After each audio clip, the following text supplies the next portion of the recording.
Welcome to Deal Us In, a podcast brought to you by McGuireWoods and 7 Mile Advisors. Deal Us In promotes the advancement of women in private equity and finance through conversations with women leaders and rising stars in the private equity and finance space. These conversations provide both insights and practical takeaways to inform your deal work and enhance the culture of your organization. If you're ready to drive the industry toward a more inclusive and diverse environment, then it's time to come to the table.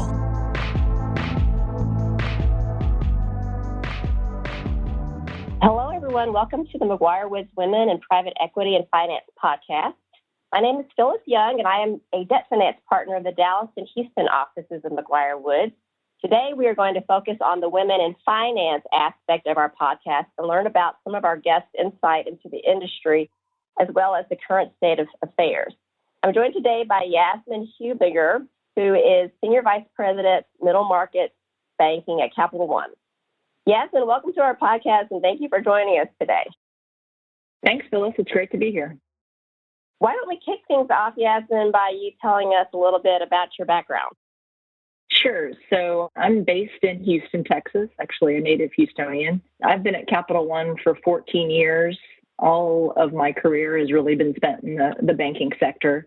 Started at JP Morgan for just under 2 years and then moved to Capital One in 2006 and started in a kind of a credit and underwriting role. Did that for roughly 4 to 5 years and got some good experience during that time. And then I've been really on the client development, relationship management role for about the last 10 years.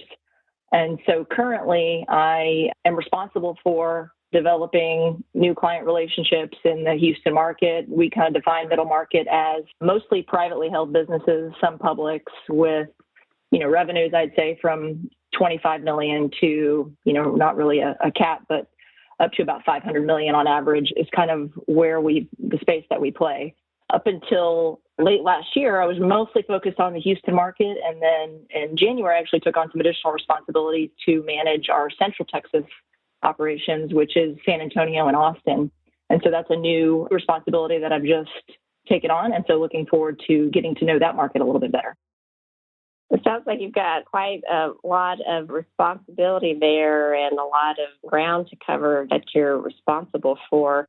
You've been in the industry now, you said 14 years.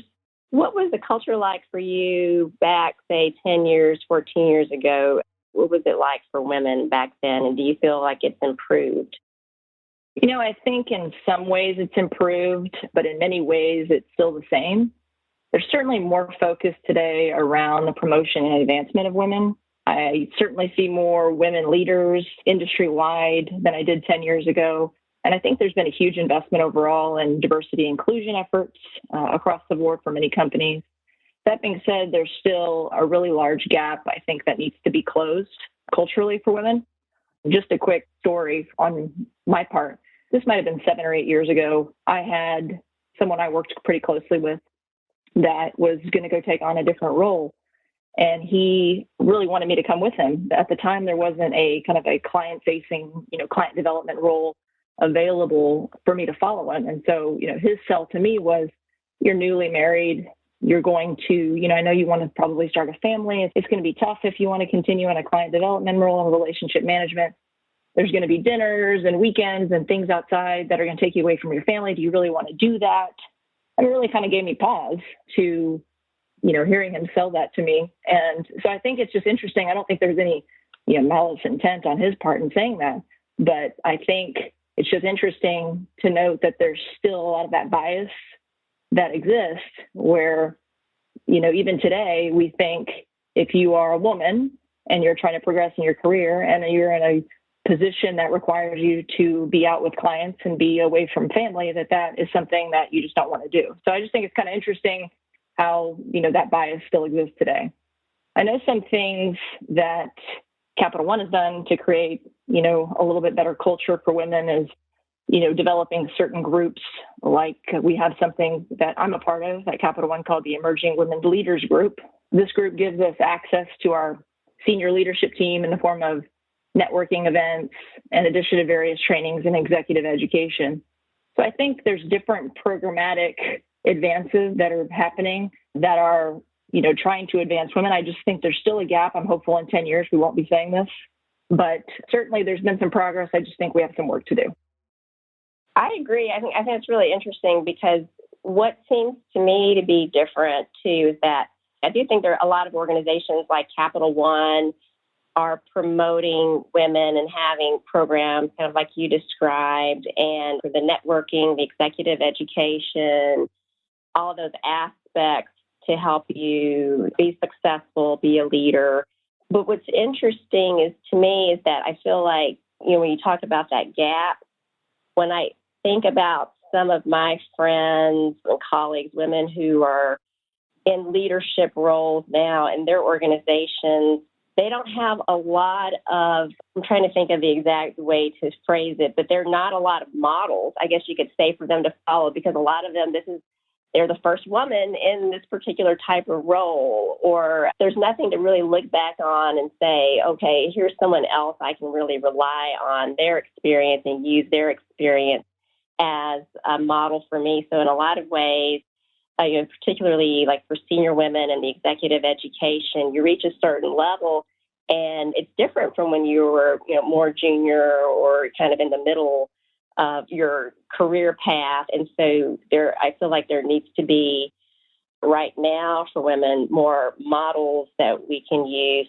for things like executive education and kind of peer-to-peer types of resources. In any event, that's just kind of what my thought on that is all about. What do you think are some of your character traits that have benefited you in your success? I think first and foremost, I'm extremely competitive. I was a collegiate athlete and played sports my entire life. And so I think that's kind of bled over into my business life. I also, what's interesting too is although I'm competitive, I have that fiery spirit. I tend to be pretty calm and not get too riled up in times of stress. And I think that helps me and my team stay focused on the task at hand and just be a calming presence. And then something that a lot of people have actually mentioned to me, it's not something I would have ever thought of, is that I'm kind of told I'm fairly relatable and I have a great ability to connect with people and develop rapport. And that's both on the client side and with colleagues. And I think that helps me build really strong relationships. And, this is banking essentially is a relationship business. And so I think that's really, helped fuel my success. Yeah, all those characteristics that you mentioned, I think, seem to me when I'm observing people running deals, especially women running deals, I think like you're calm, you don't get riled up, relatable, that whole building rapport and relationship, that really seems to be key and something that, I don't think you learn that like when you're going through school and things like that, the importance of just emotional intelligence and relationship aspects. 100%. I think emotional intelligence out of many character traits is probably the most underrated in the business world because it can, being able to read a room and just understand how you should respond and when you should respond and how you should address certain situations. I think that kind of gets lost in the shuffle and you think about solely about performance. I think that is, especially for leaders, the emotional intelligence, trait is extremely important.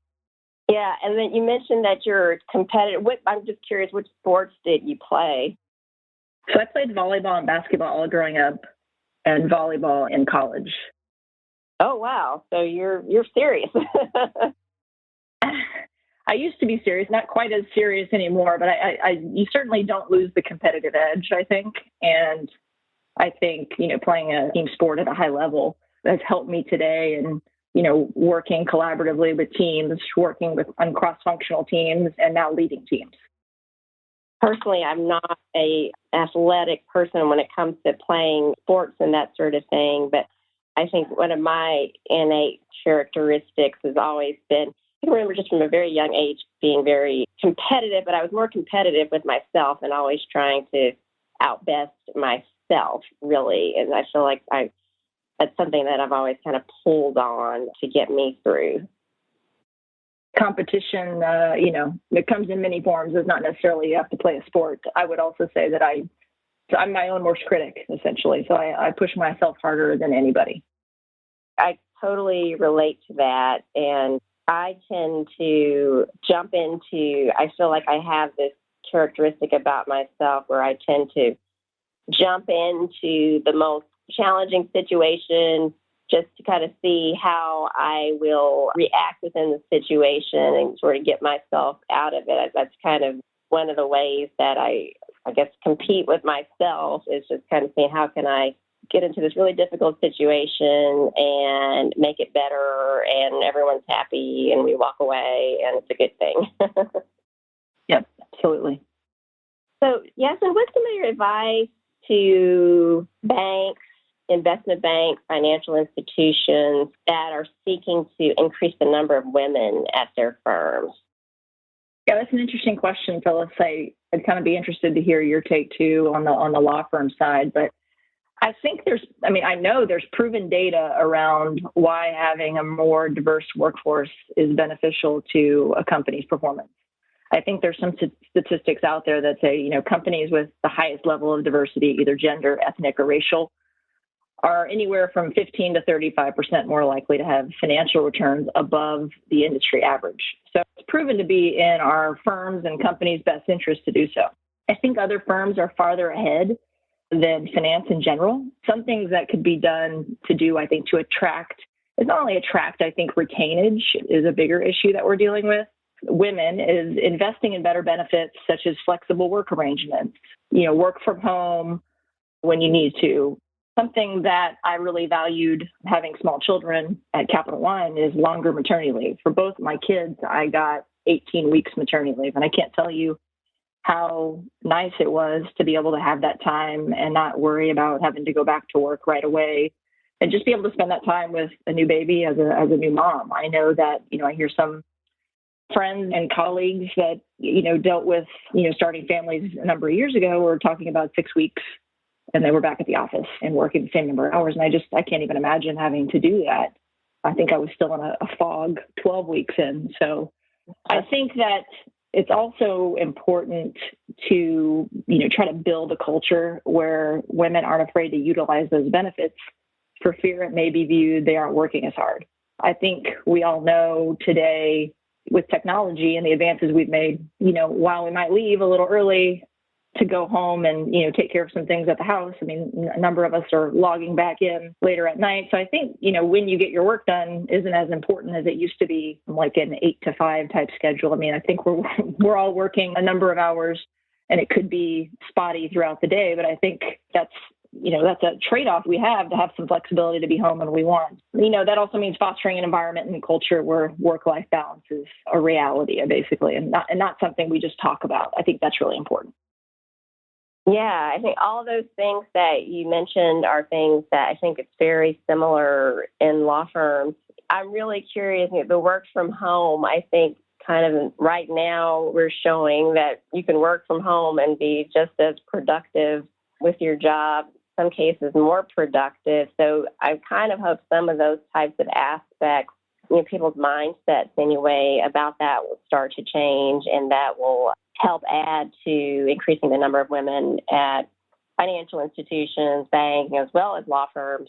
I think what you said is key, and I think it's very similar for law firms, that the key is there are a lot of very smart women graduating at the top of their classes who are able to come into institutions. The key is retaining those women at your firm and those aspects about culture, the benefits. I think using those benefits, and I think part of that as well as our male colleagues using their paternity leave, especially, a lot more organizations now have things like paternity leave. And so when men use those benefits, fully use those benefits, say if it's, whether it's 4 weeks or whatever the full amount of it is, use that. Don't just do a week or where it looks like maybe you're out on vacation, or take a day here and a day here.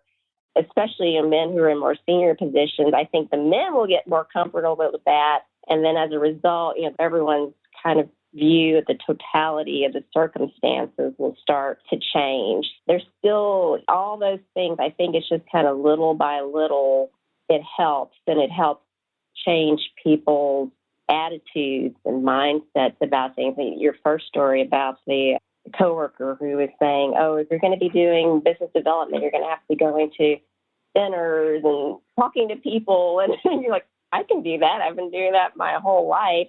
It's just kind of, you got to change that mindset that people have. And women, we're great at juggling things. And just because you leave early because you have to take care of some home responsibilities, like you said, you just go home and you log in and you're working till late into the night. So, I hope that overall that, we can start to change a lot of that mindset.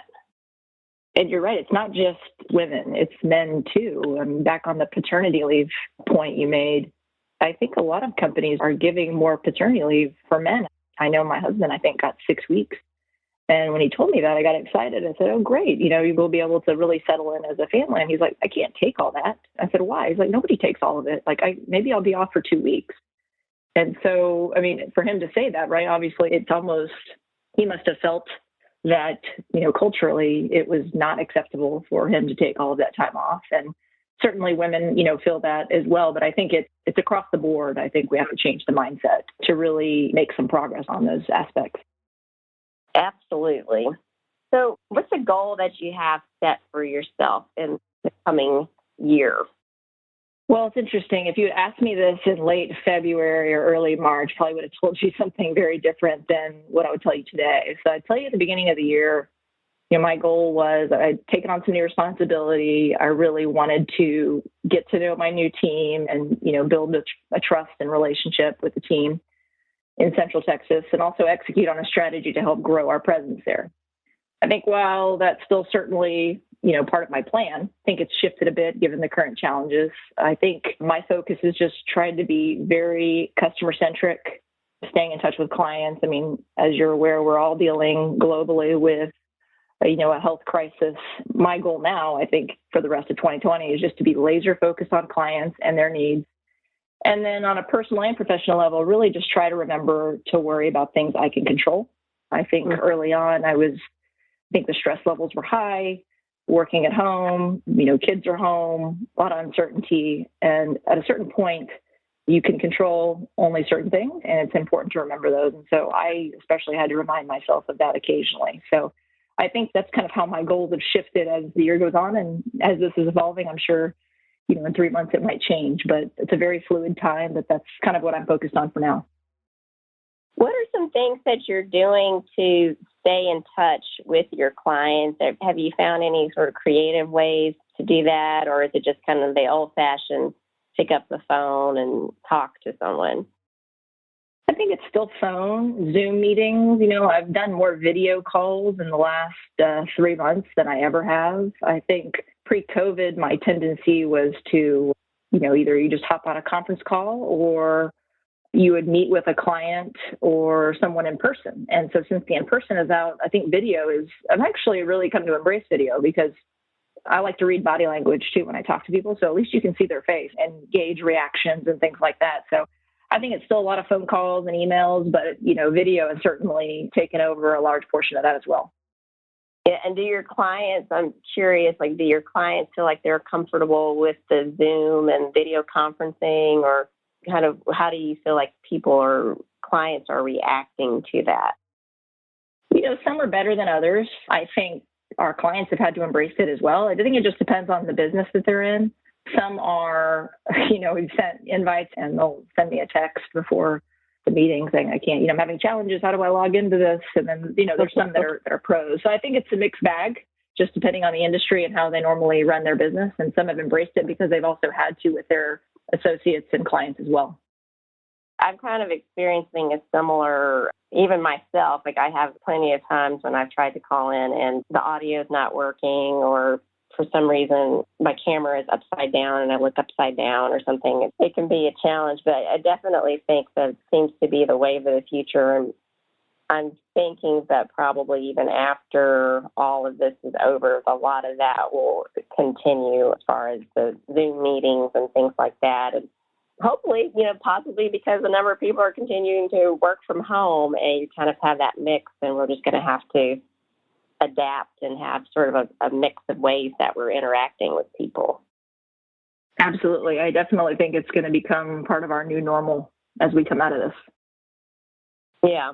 So shifting a little bit, what are some strategies that you think can help women advance in their organizations? So the biggest one for me is just asking for what you want. I think women are notoriously bad at doing this, and men tend to excel and have no issues making it clear what they want. Hopefully you have a strong enough relationship with your manager where this is an easy, natural conversation. But worst case, I think you should use your performance review time to assess where you are and where you want to be. If you and your manager aren't aligned on where you're headed, then it may not be the right role and the right company for you. But at least by asking, you have clarity on where things stand. That's something that I've had to get better at over time because I've historically not been that great at that as well. One other thing I think can be really powerful, a little harder to do sometimes, is if you can find a sponsor. A sponsor, I would say, could be somebody that is in a very senior level role. It could be a man or a woman that knows you personally and knows the quality of your work. That person would essentially speak up on your behalf when that promotion is on the table or that stretch role is open that you might want. Obviously, you're not in the room to speak up for yourself, so it's nice to have those relationships with somebody very senior that could speak on your behalf. The challenge is, sponsor relationships tend to evolve naturally because of personal or professional connection or just relationship that's been developed over the years. So then that kind of goes back to why networking is so important. That's internal and external networking, but especially internal. If you're trying to advance within your organization, internal networking, getting to know people on your team, outside your team, senior leaders so that they know you is really important so that you can develop those relationships and that they think, oh, hey, I should think of Yasmin for this new role. So I think those are the really key takeaways for me is ask for what you want and, network and try to find a sponsorship relationship that can help benefit you down the road.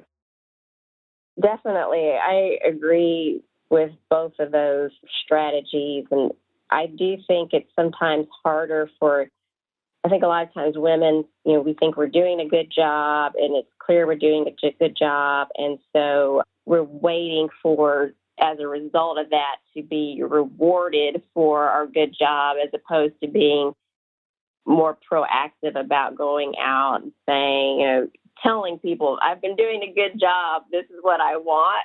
Sometimes we have to, for some of us, it's a little outside of our comfort zones. And so we can't expect people to read our minds, and we really have to go out there and be proactive. You mentioned, the relationships are very organic, and, it's just sometimes a matter of, do you think it's a good strategy for women to kind of go tap someone to be a sponsor or identify someone that could be a sponsor for them in an organization, or is it kind of better just to let those naturally, organically occur?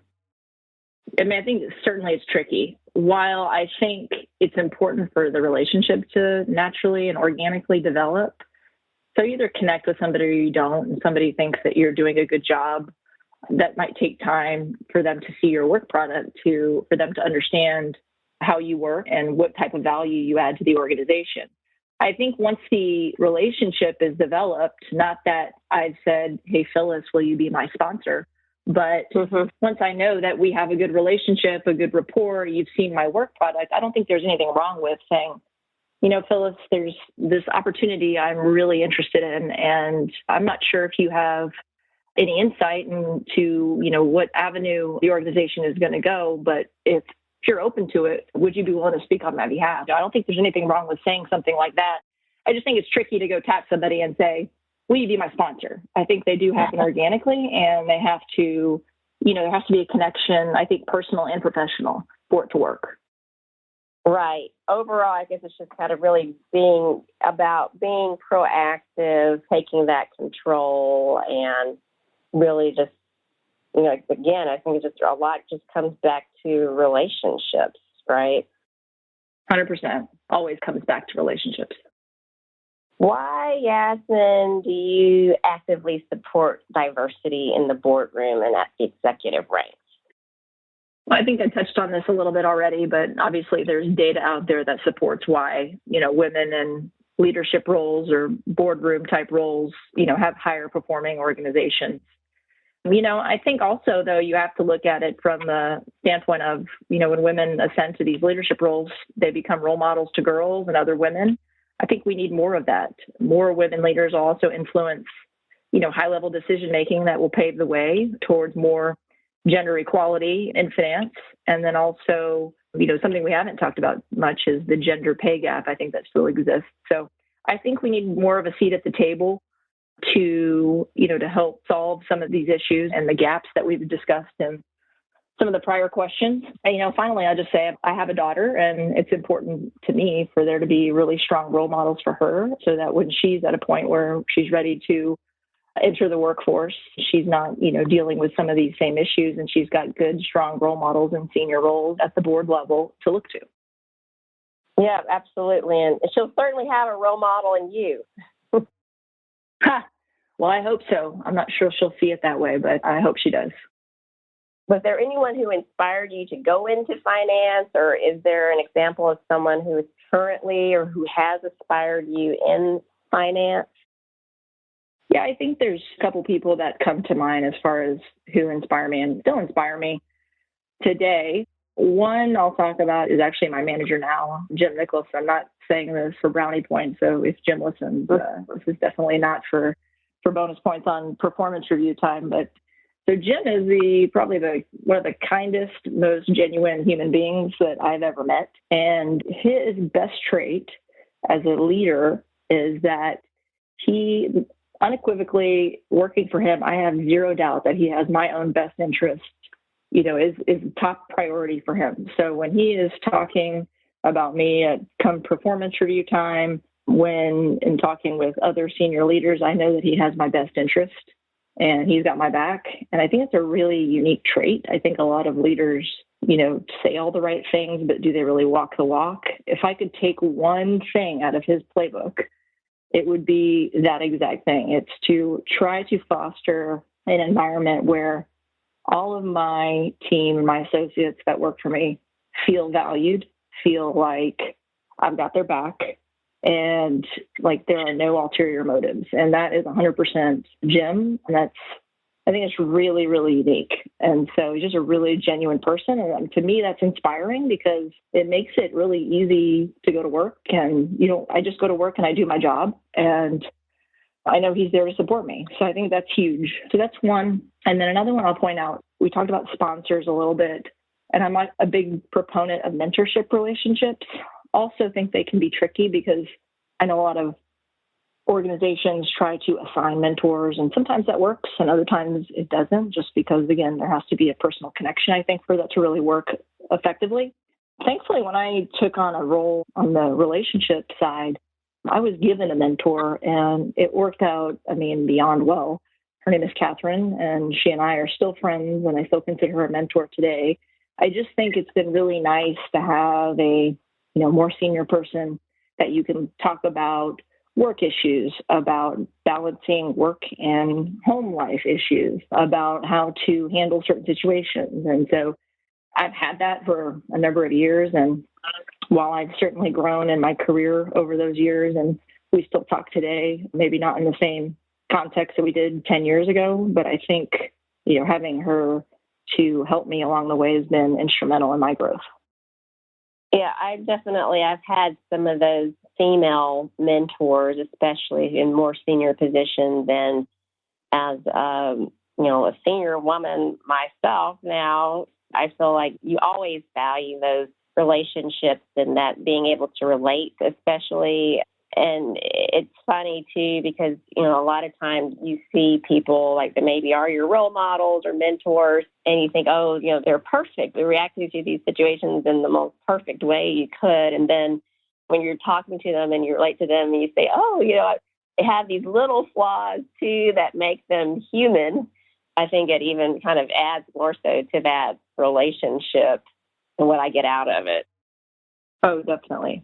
Definitely. And like I said, they can mentor relationships. I think when forced, sometimes they aren't as effective if there's not that real connection. But if you find a good one, they can do wonders for, professional development. And I think that's certainly the case for me. I hope I try to do the same. And I hope to be able to pay it forward in a similar manner to some younger up-and-coming women as well.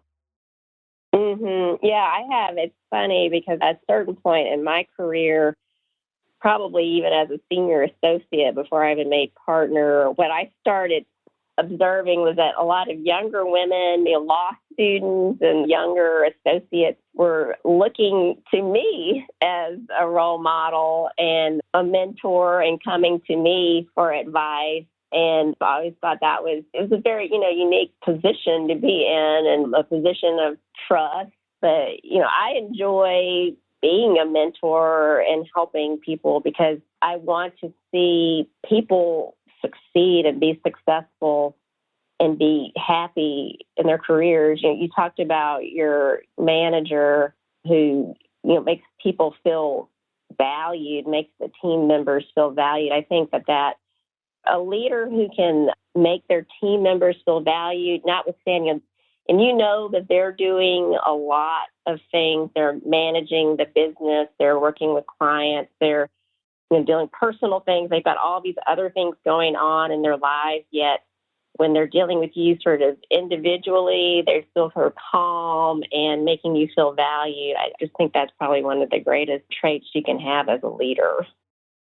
Absolutely. It's like I said, it's very unique, and I think probably certainly his best trait, and I hope to be able to emulate that to some extent going forward. Well, we kind of touched on this earlier, but we have to talk about it given the times that we are living in. What's been your immediate reaction to the pandemic? Certainly unprecedented in our lifetime. I think we'd all agree that. What's interesting, and sometimes I have to remind myself of this, is that it's affecting the entire world. It's a health crisis. And then, obviously there's going to be a lot of potential economic fallout from it. And so I don't think, certainly not in my lifetime, and sounds like potentially not in 100 years or so, that there's been a pandemic like this that it's sparing no one, right? So the entire world is dealing with it.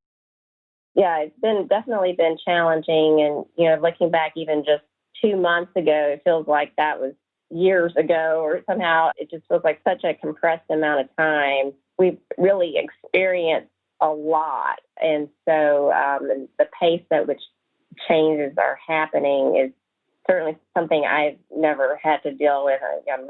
None of us have really had to deal with. How do you see COVID-19 challenging your business and the businesses you serve?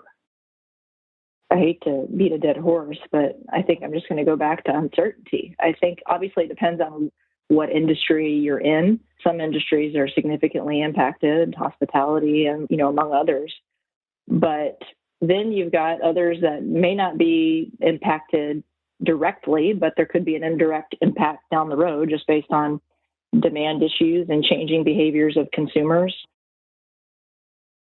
I would like to try to make something positive or put the best, spin on situations that I'm dealing with. And so I always try to think when I'm under challenging times, what can I learn from this? How can I be better? And also, what are things going to look like, after this? And so how can I start preparing for that and thinking about that? And so, part of what we're experiencing now is the limitations on personal interaction. And I was curious, how do you think deal processes will advance with these limitations on personal interaction? Are things like virtual due diligence an option? Like, how can we deal with the current situation and, maybe some of the challenges of deal making today? How do we deal with that now? And, how do you think we can use that to advance things in the future? I think it will be really interesting to see how this plays out, because I was actually having this conversation with a friend of mine maybe last week, and he is in a similar role and, client management. And he was saying that he has had more meetings virtually and had more luck with people taking his requests for meetings. His success rate is a lot higher. And he didn't know if it was because it's a lot easier to accept a 30-minute phone call or a video call, or, people just prefer, you can stick to a timeline, right? So if you set a 30-minute meeting, You can usually stick to it on the phone versus somebody, coming to your office or doing due diligence in the office. So I think, there certainly could be some changes. I think how it unfolds is to be determined, but I think there could be some definite changes in the way we work as a whole. And that's not just finance. I think that's the entire world. I think we've all proven if with technology, we can work at home and we can be very productive. Yes, definitely. So even one of the things, obviously being even an attorney role, and I'm certain in your role, you're having to meet a lot of people and get those interactions and, approaching people and businesses that even you don't know, but you're developing the relationship. So I think that will be really interesting. Like, how do you kind of go on those kind of first meetings, first phone calls, first Zoom meetings, I guess now, even with new relationships and how all that plays out? Yeah, I haven't done that yet. So I'm curious to see if, kind of initial meetings virtually, if that will work and if that will take on. That's something I haven't done yet. I think, if anything, for me, with everything that's been going on and just reaching out to clients, it almost feels a little more personal, right? Because we're all dealing with the same thing. But then I'm probably texting them a lot more than normal. And then obviously rather than me calling them at their office, I'm calling cell phones. And sometimes I'm getting texts late at night. So I think that the touch points are probably greater right now and more personal, whereas some I may not have texted before. Now I'm texting and calling on cell phones, and we're talking on weekends occasionally. So I think it's become, from a client standpoint, it's become a little more personal too.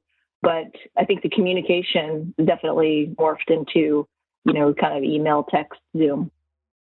Yeah, I agree. I think it's become more personal and, less formal in a lot of ways too. I think people are kind of, like I said, we're all sort of in the same boat. And so we're relating to each other now on that personal level and identifying what things that we're dealing with, all of us are dealing with on a day-to-day basis now. Definitely. Well, finally, Yasmin, our signature question that we ask on our McGuireWoods podcast is, what advice would you give your younger 22-year-old self? So when you just graduated from college and you're just getting ready to start your career, if you could go back in time and speak to yourself, what would you tell yourself? For me, I think it would be, don't be afraid to take more risks. I didn't mention this before, but I kind of, stumbled into banking on accident. And then I've kind of progressed, along a certain path. But I think, going back to when I was 22, I think I was very focused on getting a certain job and then following a path to get where I wanted to be. And not saying that's the wrong model, but I think I would tell myself, don't be afraid to take more risks. So at 22, I was young, I was mobile, I didn't have a lot of expenses or responsibilities. So if that was take time or take other roles that potentially could lead to broader experience, but didn't necessarily follow my projected path, do it. If there was something you could have done to take a role and work as an expat abroad, do that. So I think I would just challenge myself to think a little bit more outside the box and take some more risk. That is very insightful advice and something that I don't think it can be taught to you to take advice. I think you almost have to learn that as you go along, that it's okay to take some risks, be outside the box, and you'll find new opportunities that way. It's okay not to be on this sort of straight line path with your career or your life in general. Yeah, it's easy to look back now and say that, I guess, because, but certainly, there are things that, I think there are roles or opportunities I could have looked at, or just even, somebody I worked for a number of years ago said that, Yasmin, you have to be willing to take a vow of poverty sometimes to get some really good and meaningful experience. And I don't think I appreciated that at the time, just because my sole goal at 22, somebody with no money, was just to make money. But I think that was, now that I think about it, is really, really true, is, don't worry about money. All of that, will eventually work out. Just focus on the experience and your passion and what you want to do. And don't be afraid to take risks to get there. Absolutely. Well, thank you once again, Yasmin, for joining us on our podcast. And thanks to everyone listening. We hope you'll join us again for our next Women in Private Equity and Finance podcast. Thanks, Phyllis. Thanks to you and the McGuireWoods team. I had an enjoyable time being here. Thank you. Likewise. Thank you for joining us at the table for this episode of DLS In. If you have a recommendation for an inspiring interviewee, a question you'd like us to ask, or a topic you would like to hear covered, or if you'd like to tell us about women-focused initiatives in the field, please go to our website at www.dlsinpodcast.com. We look forward to hearing from you.